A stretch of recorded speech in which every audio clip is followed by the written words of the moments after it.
I'm making burgers today. I've had to improvise a little bit. Got some Aberdeen Angus beef mince, which I have rolled out, mushed it all together.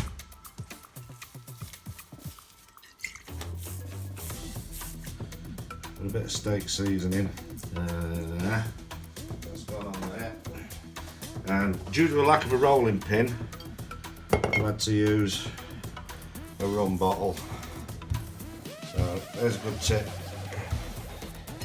If you haven't got a rolling pin, get a little bottle of rum on there. I'll have that with my burgers later. How are we going to cut this out?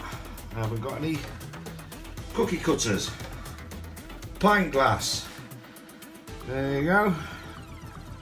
Cut out your burgers. Look at that.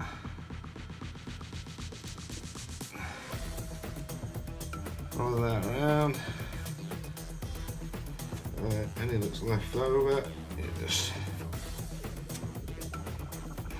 and again. Grab all that out of the way so you can. There's my bowl. Chuck that in there. Alright. And look, you got some lovely burgers there.